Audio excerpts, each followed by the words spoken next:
Hello all, welcome to my channel. ఈరోజు పాలకూరతో పులుసు తయారు చేస్తున్నాను. ముందుగా ఒక కట్ట పాలకూర, ఒక ఉల్లిపాయ, 2 టొమాటోలు, ములక్కాడ, 2 పచ్చిమిరపకాయలు ఇవన్నీ కూడా బాగా కడిగి చిన్న చిన్న ముక్కలుగా కట్ చేసుకొని ఒక గిన్నెలో వేసి కుక్కర్లో ఉడికించుకోవాలి.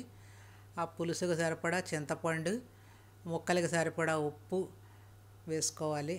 తీపి నచ్చేవాళ్ళు బెల్లం వేసుకోవచ్చు, లేదా బెల్లాన్ని మానేయచ్చును. ఇప్పుడు ఆ ముక్కలు ములిగే వరకు నీళ్లు వేసి కుక్కర్లో 2 లేదా 3 విజిల్స్ వచ్చే వరకు ఉడికించుకుంటే పులుసు చాలా తొందరగా ఉడికిపోతుంది, చాలా టైం సేవ్ అవుతుంది. ఇప్పుడు ఈ ఉడికిపోయిన ముక్కలోంచి చింతపండుని తీసి అందులో రసం అంతా తీసి వేసుకోవాలి. ఇప్పుడు ఒక గిన్నెలో ఈ ముక్కలన్నీ వేసుకుని ఈ చింతపండు రసం అంతా పిండేసి ఆ పులుసులో వేసుకోవాలి.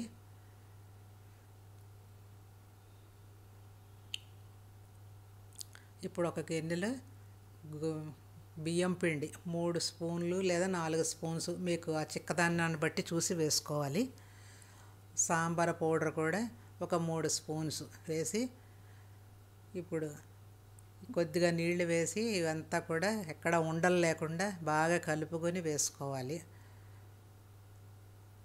కొంచెం నీళ్లు వేసి కలిపితే ఉండలు రాకుండా వస్తుంది పిండి అంతాను. కలిపేటప్పుడు కూడా ఒకే డైరెక్షన్లో కలిపితే కూడా మీకు ఎక్కడ ఉండలు అవ్వవు. మనం హడావిడిలో అటు ఇటు కలిపేస్తూ ఉంటాం, అప్పుడు చాలా టైం పట్టేస్తుంది అది.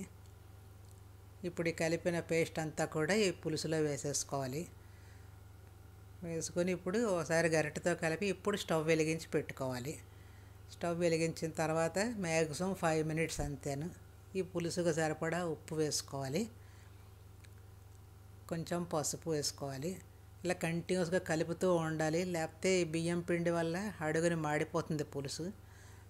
ఇలా మొత్తగా ఇలా చిక్కగా అయ్యే వరకు కలుపుకుంటే పులుసు తయారైపోతుంది.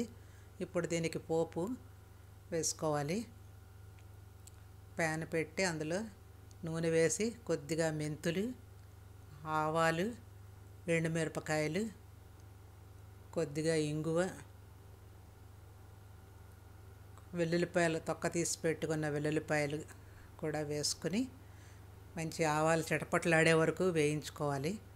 వేయించుకున్న తర్వాత ఈ పోపు అంతా కూడా పులుసులో వేసేసుకోవాలి. పోపు బాగా వేగాలి, అప్పుడే రుచి వస్తుంది బాగా పులుసుకి.